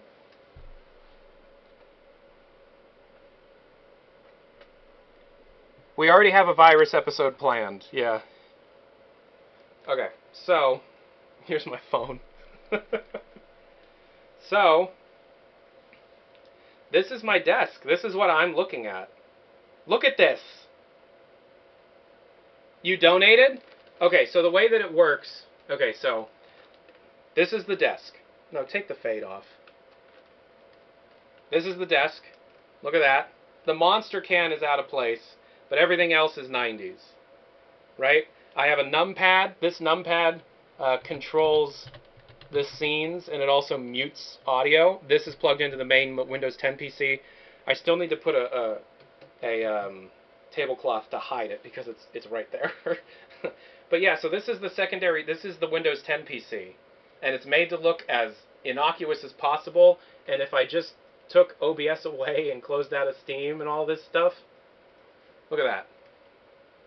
It's made to look as realistic as possible, right? But it's a Windows 10 PC. I also have this VCR and this tiny television here. This is a monitor to tell me what OBS is picking up, even if I can't see it. So this is a mirror of that right now, but I can switch it to different things. But it's being routed through this VCR so that I can, like with this sealed VHS tape, record footage to a tape of games if my character wants to do a review of something, right? So this is my setup. There's a tower of CDs. There's a tower of games right there. And then this is the mess of cabling underneath. There's so much shit going on. I will not explain this, but there's a lot. Here we got Michael, the robot. I literally went to Target and Meijer today looking for googly eyes, because this thing needs googly eyes. Couldn't find them. But yeah, so this is a real Dell Dimension PC down here. This is the real deal. That's an actual period accurate PC. Pentium 3 1000, Quadro 2. There's 512 megabytes of RAM in there. It's not running a real hard drive. It's actually running a compact flash solution, because I tried a mechanical hard drive for a while. It didn't work. Here's the actual cassette deck that plays the background music. I wasn't kidding. The background, look. The background music's going. You can hear the background music. Let's stop. Background music's off. Take the tape out. It's coming from this tape. This is a real cassette deck that I bought on eBay specifically for this show. This is the printer. This is the fax machine. I'd love to get something that's beige, but whatever. So this is the rest of the room. This is the rest of the room. So we have some chairs here. Me and Electra actually sit down here and watch movies on VHS sometimes. And then this is our little coffee table here. The mugs are accurate. So here's a 1980s Epcot mug. Here's a Bondi. No, this is a Namco mug before it became Bondi Namco. Here's our little remote tote. So like here's my remote for my CD player. Here's the remote for the television. It's all very accurate, right? So like there's a Commodore 64 over there. It's supposed to look, the set is supposed to look like a person of the time actually works here, to the point where I put a bed down here. I put a bed down here.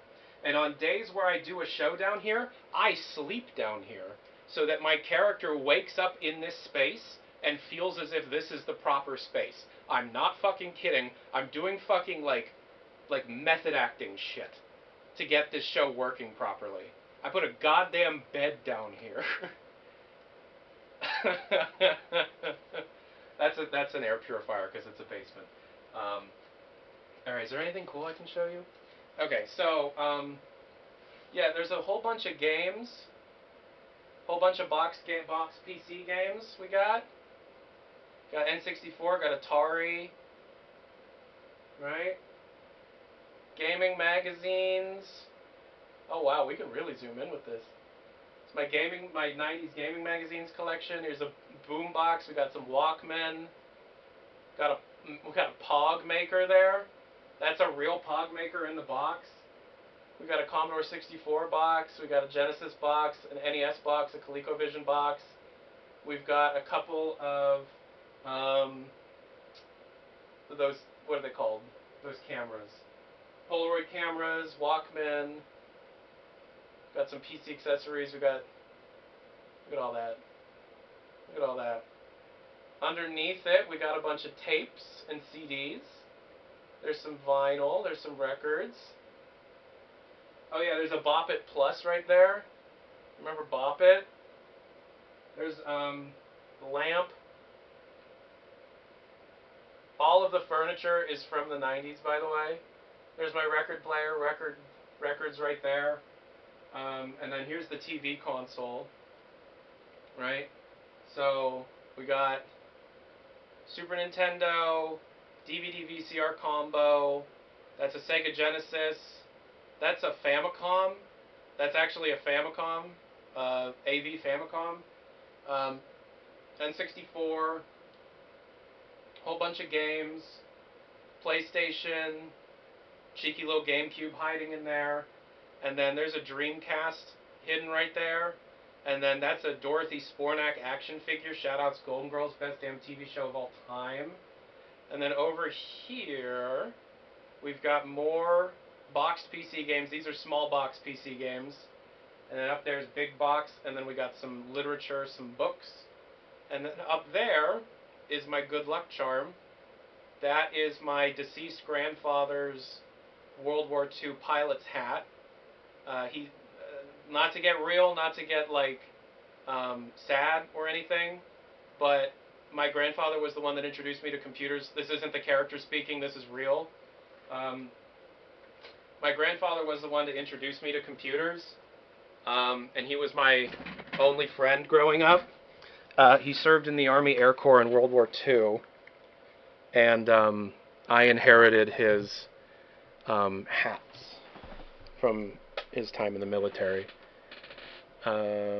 So yeah, I keep that up there. I have two hats and then this little plush like a vulture thing from his B-25 that he flew. Um, I miss him a lot. I think about him a lot. That's some real shit. That's like actually real. And that's the good luck charm in the room. I keep that in every office that I work in. Um, yeah. Love you, dude. Love you, Pop Pop. So, but yeah, so he was the one that introduced me to computers. And he introduced me to computers in 1999. I would have been 2, and it would have been on a computer a lot like this one. And so going back to the 90s, like I've been using computers and going on the internet since I was like 2 years old, right? And I look like it. But, this reminds me of him because this is kind of like channeling what he, um, taught me and introduced me to. So, shout outs Pop Pop. Um, he was really into tech. He bought his first computer in like 1978. He was always like right on top of the technology of things. And recently, because my grandmother's starting to like truly decline, we've had to start going through her stuff in her house. And we found a box of VHS-C tapes, which are like the camcorder tapes.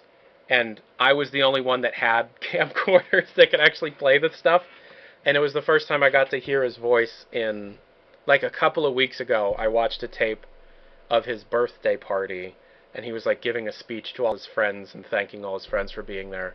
And I cried because I forgot, like, you always think that you remember the people in your life, even if, because he died when I was 10 years old, right? And I was picked on as a kid, we all were, and, he was my best friend through all of my childhood, so you always think that you remember these people perfectly, but you don't. Because I started hearing him talking, and I'm like, oh, wow, that's right. That's what he sounded like. I forgot about that. But that was the final push I needed to get this project off the ground.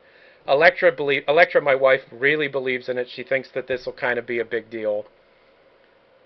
Pretty much everyone in my life, including people that don't really understand what I do, thinks this is going to be the biggest thing I've ever done.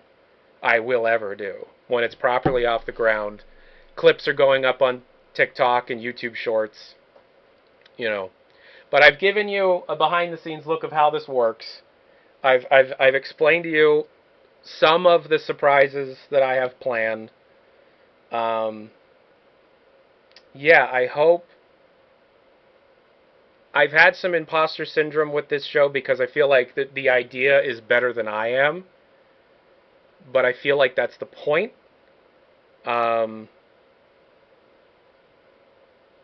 Yeah, benevolent bratwurst, exactly. I agree with that. Also, somebody donated, and I want to make sure I call it out. Yeah, somebody donated $4. Thank you so much. Thank you so much. So there needs to be 10 events, and then it'll print it out. But I'll have it print out now. You've got mail.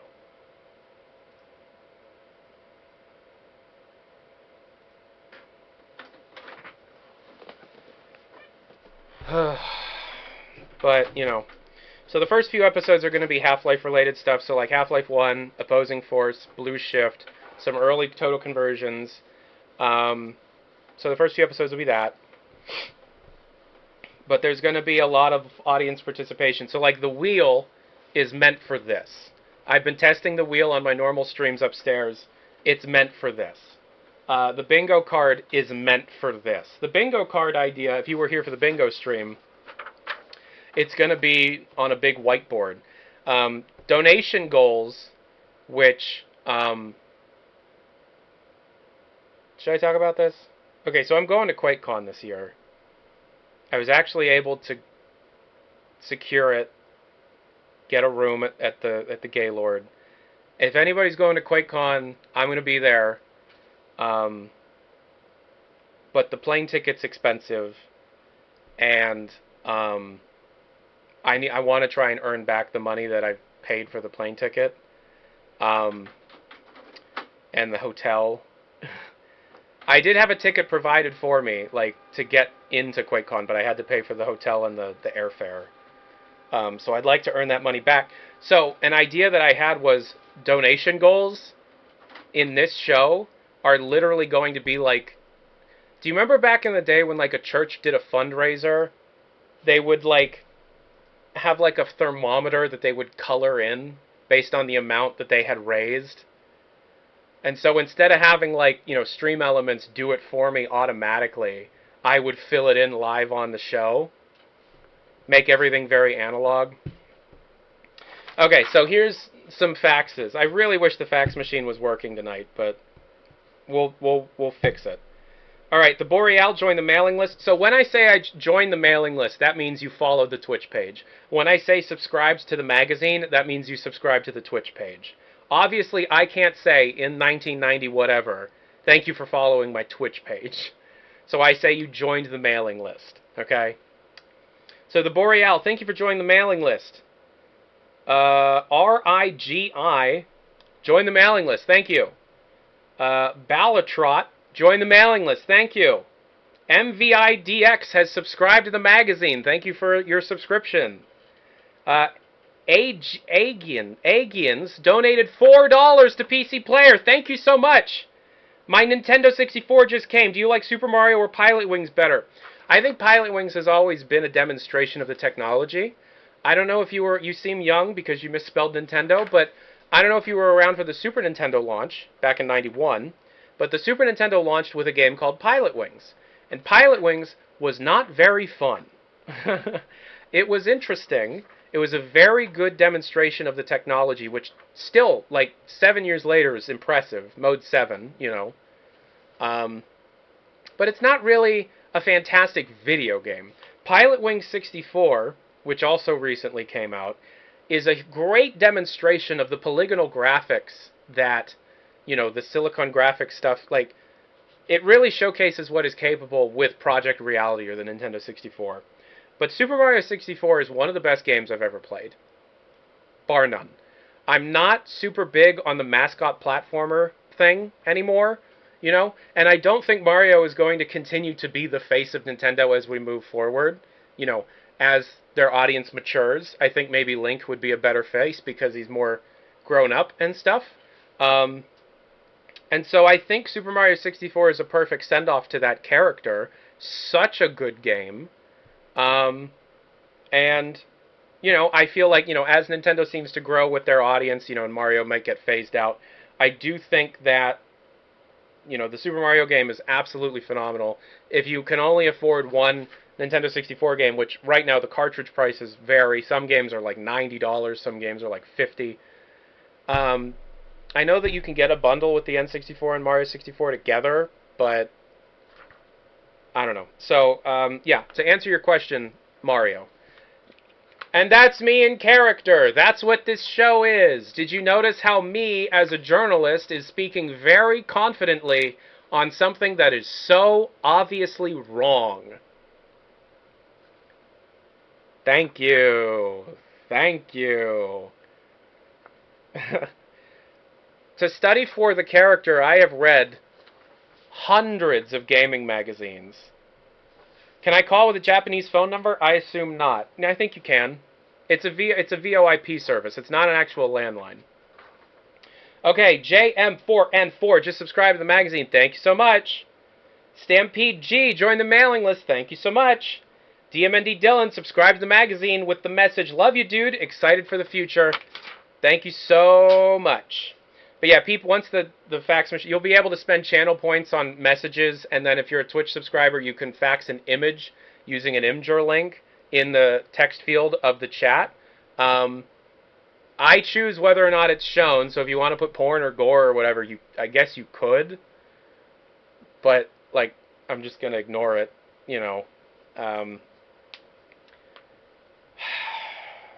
Yeah, so, yeah. A picture of your butt just for Tyler. Yeah, just for me. Okay, well, I think that's enough for now. I think we've shown off enough here. I think you get an idea of Did you get a shredder for all the papers you're going to be getting? Well, I just put them in backwards, right? I'm not. Each page gets used twice, and then I shred them and recycle them because we do go through a lot of paper, and I do have literally 3 more ink cartridges ready to go, but just the black and white because we only print in black and white. You got to do this soon. I adore this. So this is going to be streaming simultaneously onto YouTube and Twitch, but the point of the show is on Twitch because there is no YouTube channel point equivalent yet. If there ever is, then we will put that in as a part. But yeah, it's going to be on both YouTube and Twitch, but it's best experienced on Twitch. So as long as you're subscribed to the Tyler McVicker YouTube channel, you will know when it's live, right? This is the only show that I'm going to be sticking to a very strict schedule. But the exact time that we do this show is undetermined because I don't know what time is the best time to stream, right? Because there are people all over the world that want to see this, right? Because, like, the guy who made the logo for this show, which I haven't shown off, and I apologize for that, and the guy that made there's a theme song to this show as well.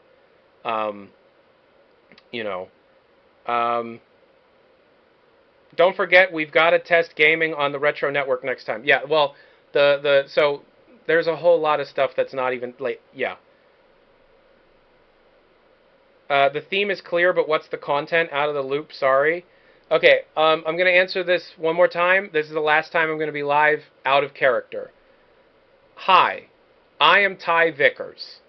I am a fictional character that is effectively me, Tyler McVicker, but born 28 years earlier. Hi, I'm Ty Vickers. I am an editor and a writer for the fictitious magazine PC Player.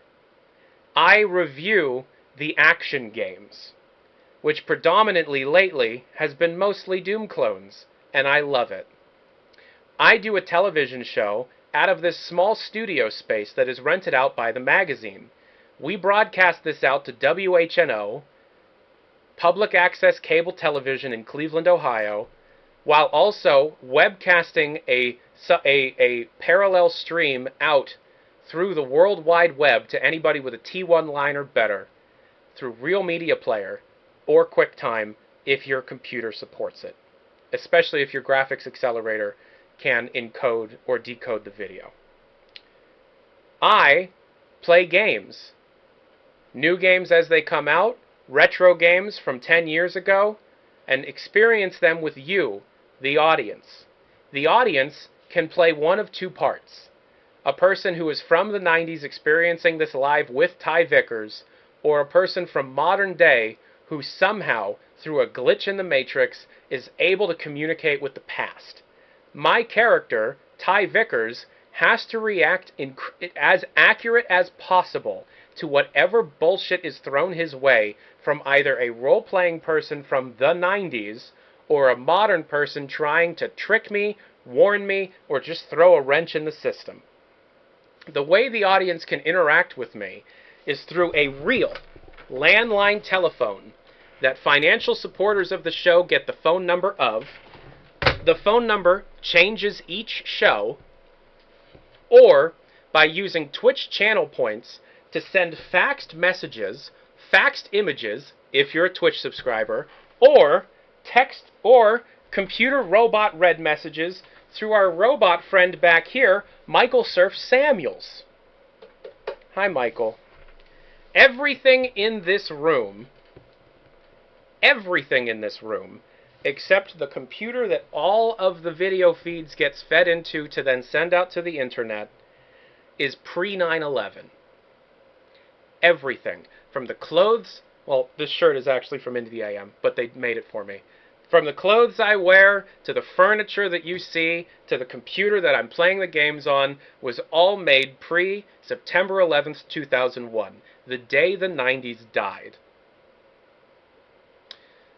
The point of the show is escapism. The point of the show is to, for at least a little bit of time, just pretend it's the past. Just pretend that you are 14 or however old you were in the 90s. Hell, if you weren't even alive in the 90s, but you're nostalgic for it anyways, you can for a little bit, once or twice, once a week or maybe once every other week, experience this in real time with me. Background music that you hear throughout the show is literally playing on a cassette tape through a cassette deck that is routed through like 3 different computers before hitting your ears. The television that you see behind me is on Cartoon Network. That's a real broadcast from Cartoon Network circa 1999 or 2000, and we are currently looking at a Pokemon trading card game commercial because it's an uninterrupted recording of a broadcast with commercials. The Pokemon trading card game starter pack commercial. Teach your friends how to play. Comes with a metal coin. That's on back there.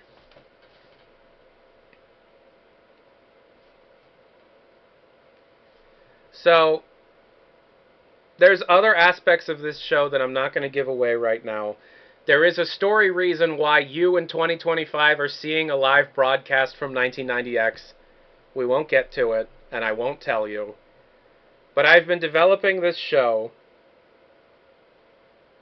I've been developing this show for years.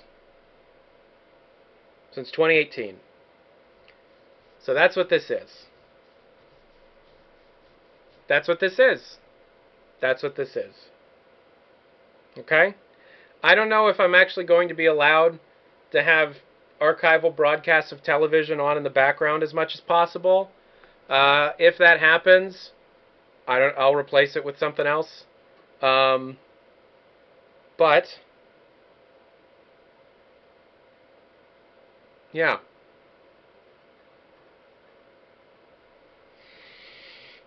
And I guess to end the show, do you want to watch me unseal a brand new VHS cassette tape?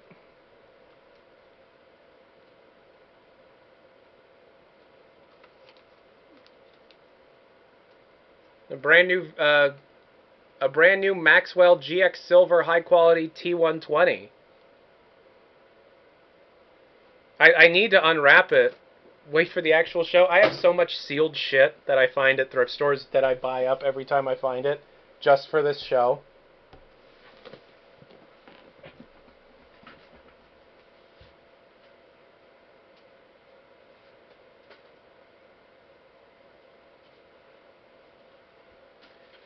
For example, this cheap-ass Walkman thing.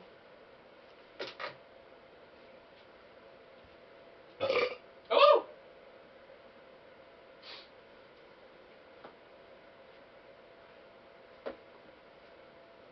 Here's a sealed copy of 3D Ultra Pinball.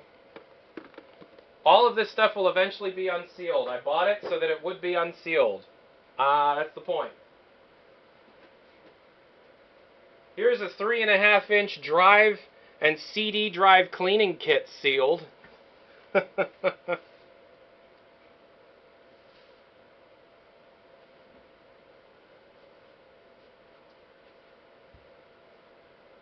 Oh yeah, and the posters aren't up yet. There's a stack of posters right here on the ground that I'm flattening out. These are going up in a couple of days. But I'll show you the posters that are going to be decorating the walls. This is one of the posters.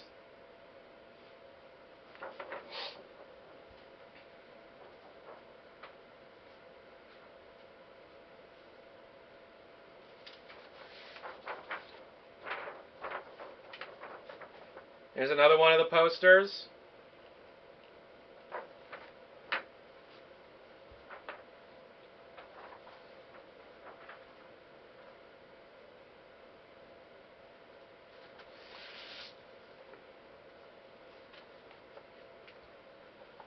Here's another one.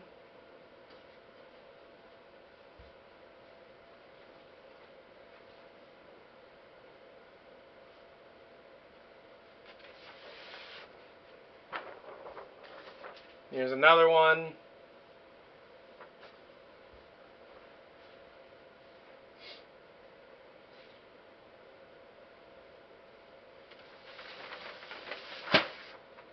And this one was gifted to me by my good friend Reno. This is a real one from back in the day.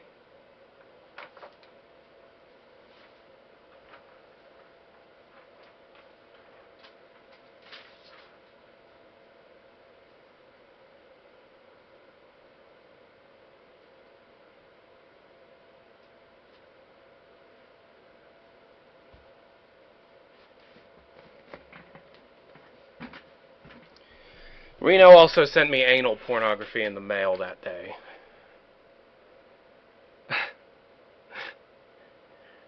Yeah.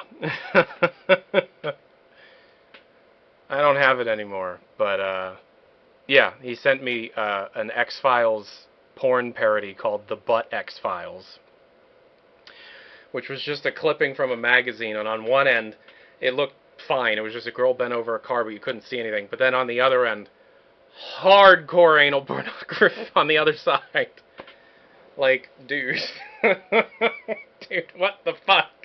And Reno's like, dude, I didn't know. I thought it was just the one. Like, if you turn it over, it's literally like, whoa. Also, yeah, they didn't call it the Sex Files. They called it the Butt X-Files. What? Huh?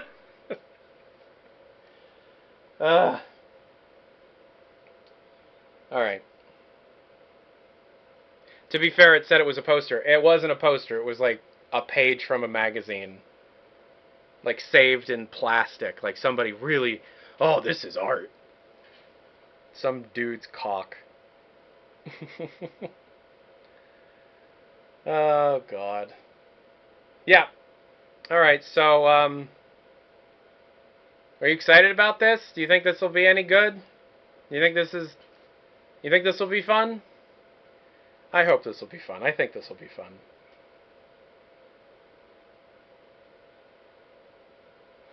Anyways, thanks for hanging out with me tonight. This has been nice. Talk to y'all later. With all due love, this is excellent. I'll be there day one. That's awesome to hear. Thank you so much. And remember, I'm reading chat through MIRC. And look, it's not Twitch chat, it's MIRC. Hi! Can you share the mixtape set lists? Yeah, I mean, I don't see why not. I don't remember what they are, because I made these mixtapes like 3 years ago. I did make one of them today, but... Yo, somebody got a half chub? Yo, somebody's sitting around with a half chub grin on, you know what I mean? Yeah. Am I excited for Half-Life 3 Wave? That was never publicly announced. So that's not real. Alright, everybody. Hopefully this is the last time I speak to you in this space. Tyler, can we do the AIM chat rooms? Not now, but yeah, we can do that. Hopefully this is the last time I speak. Ty, why is your username Tyler McVicker? It's a great question. I don't know how to change it. But because it's through Twitch, like this is, and my Twitch username is Tyler McVicker, I don't know how to change it. It's AIM. It's AIM, not AIM. It's AIM. I have to, yeah, it's AIM. Tyler, it's AIM. People did not call it AIM in the 90s. It's AIM. Thank you. Alright, everybody. Peace and hair grease. The first episode should be in a week. Hopefully. You're going to start seeing some updates on the float plane related to this show. So if you're a supporter of the float plane, thank you. If you're not, get supporting. And I will talk to you later. Bye.